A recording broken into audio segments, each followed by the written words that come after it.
이 시간 나온 여러분들 주님의 이름으로 축복하고 환영합니다. 아멘. 네. 오늘 말씀은 민수기 14장 1절에서 14절 말씀입니다. 오늘 말씀을 이해하기 위해선 그 전에 민수기 13장 그 말씀에서 나오는 상황을 우리가 먼저 이해하고 말씀을 들어야 합니다. 이 13장에 보면 이스라엘 백성들은 이제 출애굽을 해서 신의 광야를 거치고 이제 하나님의 인도하심을 받아 바란 광야에 도착했습니다. 드디어 하나님께서 약속하신 가나안 땅과 가까운 위치에 도착하게 된 것입니다.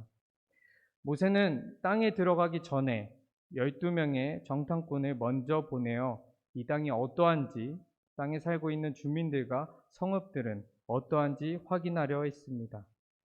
네, 우리 12명의 정탐꾼들이 땅을 살핀 뒤 돌아왔습니다. 12명 중 10명은 이렇게 말합니다. 13장 31절. 그와 함께 올라갔던 사람들은 이르되 우리는 능히 올라가서 그 백성을 치지 못하리라. 그들은 우리보다 강하니라 하고. 아멘. 아멘. 13장 33절도 보겠습니다. 거기서 네피림 후손인 아낙 자손의 거인들을 보았나니 우리는 스스로 보기에도 메뚜기 같으니 그들이 보기에도 그와 같았을 것이니라. 아멘. 아멘. 이 10명의 정탐꾼들은 크고 강한 아낙 자손들을 보면서 두려워 떨었습니다. 네.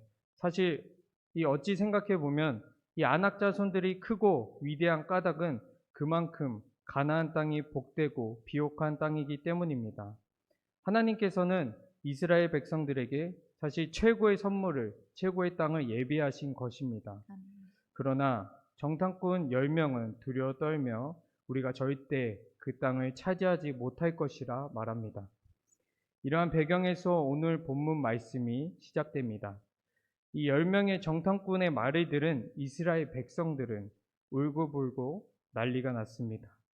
사실 이스라엘이 싸워야 할 이제 가나안 땅 백성들과 아말렉 백성들은 하나님께서 이스라엘을 구원해 주신 애굽에 비해서는 그렇게 강한 민족도 아니었습니다.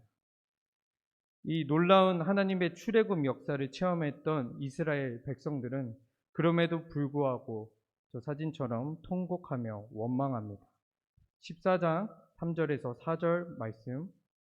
이스라엘 자손이 다 모세와 아론을 원망하며 온 회중이 그들에게 이르되 우리가 애굽 땅에서 죽었거나 이 광야에서 죽었으면 좋았을 것을 어찌하여 여호와가 우리를 그 땅으로 인도하여 칼에 쓰러지게 하려 하는가. 우리 처자가 사로잡히리니 애굽으로 돌아가는 것이 낫지 아니하랴. 아멘. 아멘. 이스라엘 백성들은 그 큰 하나님의 능력을 경험하고도 이러한 어리석은 원망과 불평을 하게 됩니다. 대체 왜 그렇습니까? 그것은 그들이 기억하지 못하기 때문입니다. 아무리 하나님께서 놀랍고 위대한 역사를 이루어 주셨어도 기억하지 못하면 오늘 이스라엘 백성들과 같은 모습이 된다는 것입니다. 우리는 은혜를 받고 싶습니다. 오늘 이 시간 예배에 나온 것도 사실 하나님의 은혜와 성령의 역사를 경험하기 위해 나온 것입니다. 좋습니다. 참 좋습니다. 우리가 받을 은혜도 참 많을 것입니다.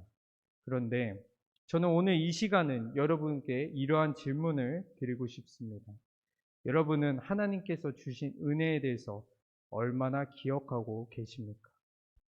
이것은 굉장히 중요한 문제입니다. 이스라엘 백성들은 광야에서 수많은 은혜를 경험했습니다. 그들이 지나왔던 광야는 사진처럼 사막으로 물이 없고 먹을 것이 없던 곳입니다. 하나님은 그러한 환경에서 이스라엘 백성들을 만나와 이슬로 먹였습니다. 그리고 마시게 하셨습니다.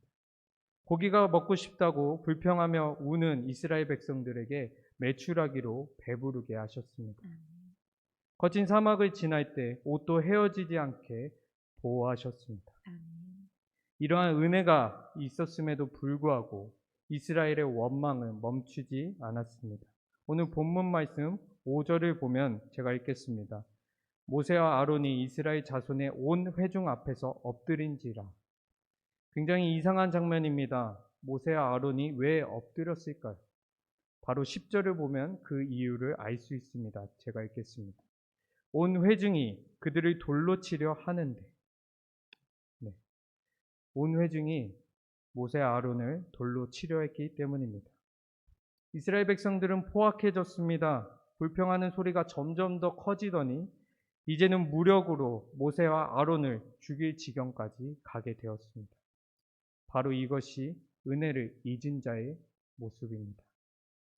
눈앞에 문제가 생기고 두려움이 생길 때 은혜를 잊은 자는 사람을 탓하고 상황을 탓하고 자기 자신의 잘못으로 여기지 않고 다른 사람을 탓하고 그 사람을 위험하는 이러한 모습이 있는 것입니다. 이에 참지 못한 여호와 하나님께서 11절과 12절 말씀에 이렇게 말씀하십니다.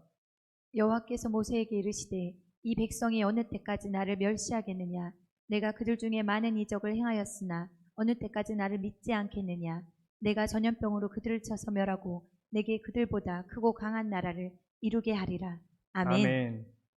아무리 은혜와 놀라운 역사를 부어주어도 기억하지 못하는 이스라엘 백성들을 하나님께서 멸하려고 하십니다. 다 죽이려고 하십니다. 맞습니다. 이스라엘 백성들은 심판을 받아야 할 마땅한 일을 한 것입니다.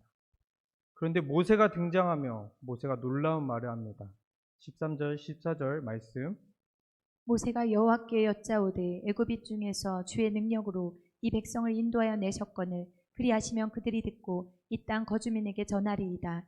주 여호와께서 이 백성 중에 계심을 그들도 들었으니 곧 주 여호와께서 대면하여 보이시며 주의 구름이 그들 위에 섰으며 주께서 낮에는 구름 기둥 가운데에서 밤에는 불 기둥 가운데에서 그들 앞에 행하시는 것이니이다. 아멘.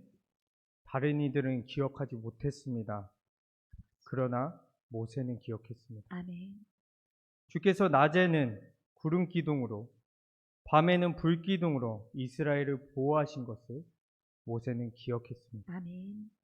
이 사막은 생명이 너무 살기 힘든 환경입니다.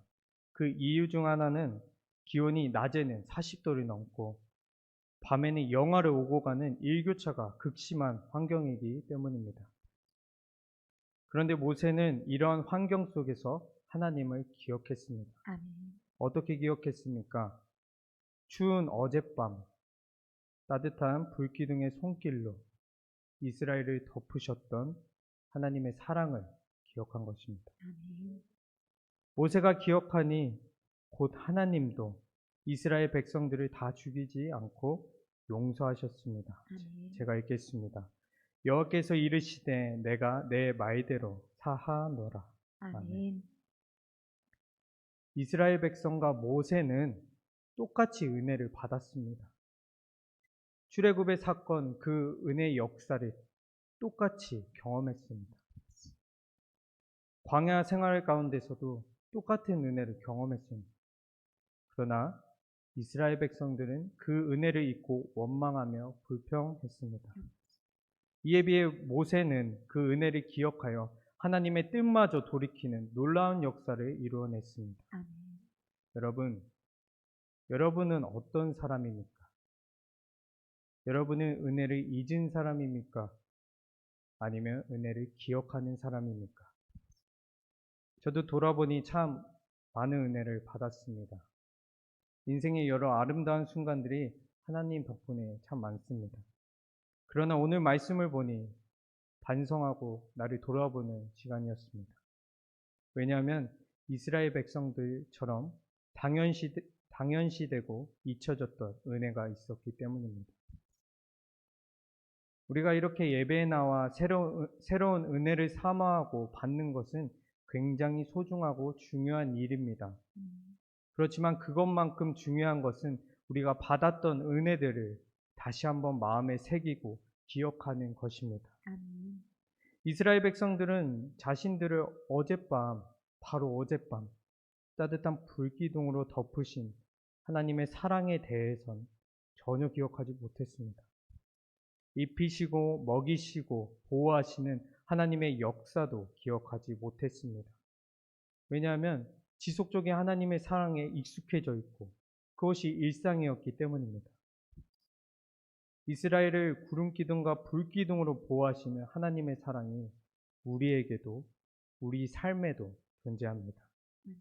그러나 우리는 이 사랑이 너무 지속적이기에, 나의 너무 일상이기에, 계속 받아왔던 것이기에 혹시나 당연시 여기거나 잊어버리진 않았습니까? 그 은혜들을 하나하나 찾아보고 돌아보면 주님의 은혜를 더 깊고 넓게 발견할 수 있을 것입니다. 아멘. 우리 그 사랑을 기억합시다. 아멘. 우리 삶에 역사하신 하나님의 손길을 다시 돌아봅시다. 아멘. 그리고 그 은혜를 소중히 여기는 자에게 하나님은 모세에게처럼 더욱더 그분의 역사를 충만하게 이루어 가실 것입니다. 아멘. 기도하겠습니다.